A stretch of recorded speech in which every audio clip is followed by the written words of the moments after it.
89,6% des clubs fédéraux ont répondu à la demande, c'est-à-dire que c'est une large majorité écrasante qui a répondu au questionnaire. Ça veut bien dire qu'ils s'y sont intéressés et que le changement, c'était maintenant, pour reprendre une phrase bien connue.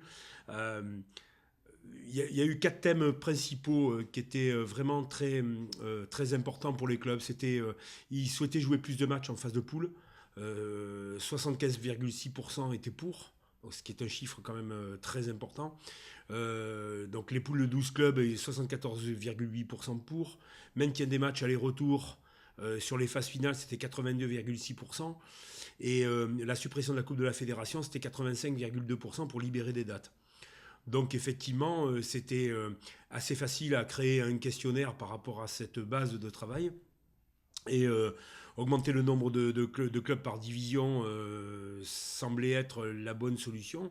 Donc effectivement, ça crée le cadeau du Père Noël de Bernard Laporte, puisqu'il n'y aura pas de descente en Fédéral 1, Fédéral 2 et Fédéral 3 cette saison, sauf bien sûr relégation administrative ou financière.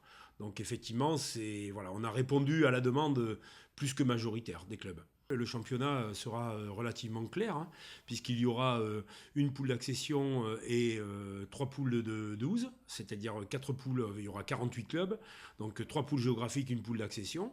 Comme cette saison, sur les 3 poules géographiques, les 5 premiers seront qualifiés et le meilleur 6e pour rentrer directement après sur des 8e en direct. Et sur la poule d'accession, le même principe que cette année, c'est-à-dire que le premier montera direct et les 4 suivants joueront la deuxième place pour pouvoir monter directement en Pro D2. Par étage, c'est un petit peu différent pour la Fédérale 2 et la Fédérale 3, mais la Fédérale 2, il y aura toujours 8 montées, il y aura toujours 16 descentes.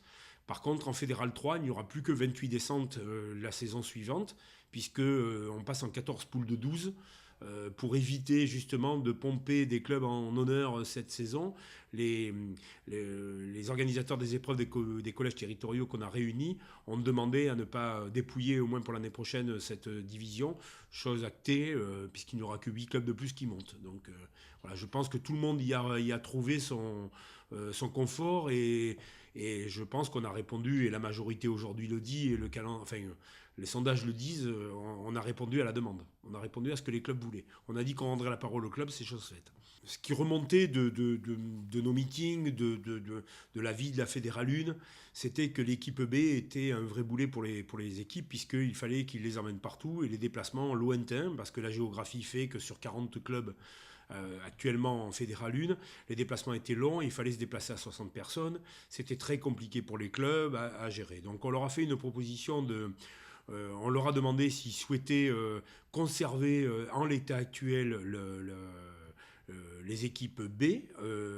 Ça a été aussi très parlant, hein, puisque la Fédérale 1, hors poule d'accession, je tiens à le préciser, a voté à 58,6% pour changer la Nationale B. La Fédérale 2, la Fédérale 3 ne veulent pas changer le système, parce que majoritairement, ils souhaitent garder la Nationale B. Ils garderont la Nationale B l'année prochaine.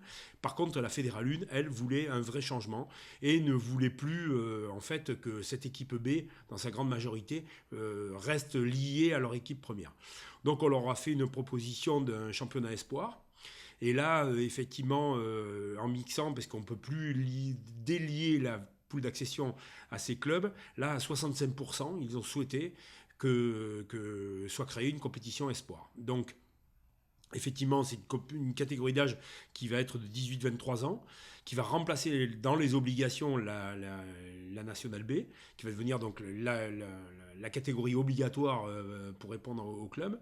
Et elle va être organisée complètement différemment, puisque en fait, elle va être formée de 8 poules de 6, avec des play-off, play-down, les 3 premiers qualifiés sur un play-off, les 3 derniers sur un play-down. Cela permet aussi de libérer des dates de calendrier pour ces jeunes, puisqu'entre les vacances scolaires et les examens, on souhaiterait vivement dans notre calendrier que cette compétition soit stoppée au plus tard le 20 mai, ce qui permettrait à ces jeunes de passer le bac tranquillement, de passer leur partiel, parce qu'on sait que la période à partir du 20 mai jusqu'à fin juin est assez compliquée et pose beaucoup de problèmes tous les ans de disponibilité de joueurs. L'objectif étant, au bout du mandat, essayer, et ça sera toujours en accord avec les clubs et en discussion avec les clubs, mais on va essayer de les séduire sur cette formule la saison prochaine pour que la Fédérale 2, la Fédérale 3 rentrent dans ces compétitions espoirs et là créer un vrai niveau de championnat, puisque on rentrerait dans un vrai système de championnat très régionalisé, donc c'est-à-dire qu'avec beaucoup moins de déplacements, très régionalisé, mais qui lui permettrait en fait d'avoir un système de montée et de descente.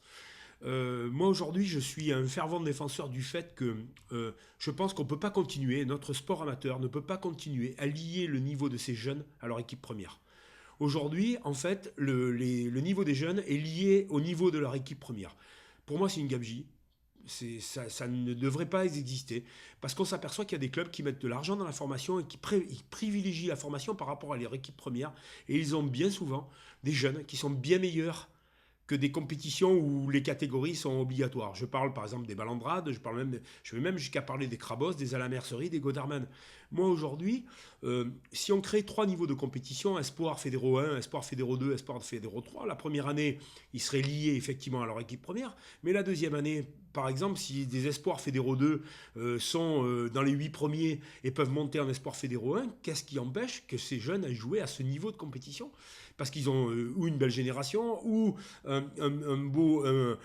une opportunité de championnat. Enfin, voilà, ça permet de lier, ça permet de faire de la détection.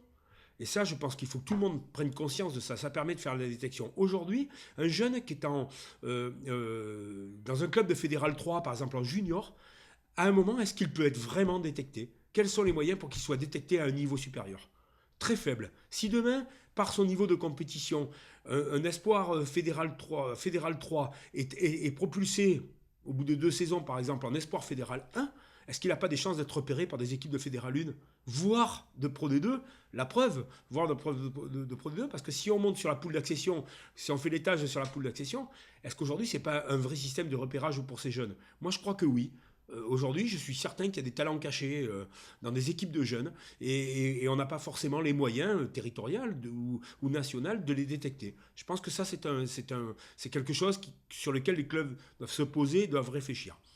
Et après, je mettrai aussi un autre argument qui est de dire que tous les clubs aujourd'hui parlent de formation. Aujourd'hui, c'est ce que tous les clubs vendent. C'est-à-dire que quand ils vont chercher des subventions dans leur mairie, ils parlent de leur école de rugby, ils parlent de leur formation dans leur formation. Il va falloir arrêter de le dire, il va falloir le prouver. On compte présenter des choses très rapidement au comité des recteurs et au club. Alors, des réformes seront possibles parce que assez facile à mettre en œuvre pour la saison prochaine, mais d'autres seront proposées peut-être pour la saison 2018-2019, mais on les actera quasiment dès cette année, parce qu'il faudra que les clubs s'y préparent. Les féminines, c'est une grande réflexion. C'est pour ça que je n'ai pas voulu me presser sur les féminines, parce que les féminines, c'est une compétition, enfin, c'est une catégorie où il faut vraiment se poser les bonnes questions, parce qu'il y a un problème de maillage de territoire. Vu la faiblesse du nombre des équipes, on n'est pas dans les compétitions masculines où on a un choix entre guillemets assez important de clubs de régionalisation. Là, il faut bien se poser des questions. Il y a l'élite, il y a la Fédérale 1, il y a la Fédérale 2, il y a Armel Auclair, il y a le top 8. Voilà. Il faut bien réfléchir. Il ne faut pas aller trop vite. Il y aura des assises du rugby féminin qui seront tenues à Bourges. Voilà, il ne faut pas aller trop vite, mais il faut déjà donner un petit peu des éléments pour que ces catégories, d'abord, il faut qu'elles sachent qu'elles ne sont pas oubliées. On y travaille depuis qu'on est arrivé. On y avait travaillé déjà avant la campagne. Mais voilà, chaque chose en son temps. Mais je crois déjà qu'on a révolutionné beaucoup de choses, puisque au 17 mars, on va annoncer des changements de compétition, alors qu'avant, on attendait le congrès pour savoir qu'est-ce qui allait nous arriver la saison suivante. Là, je crois qu'on est vraiment très en avance. Et même au 21 avril, quand on mettra des projets en place, je crois aussi qu'on sera très en avance par rapport à ce qui pouvait se faire avant.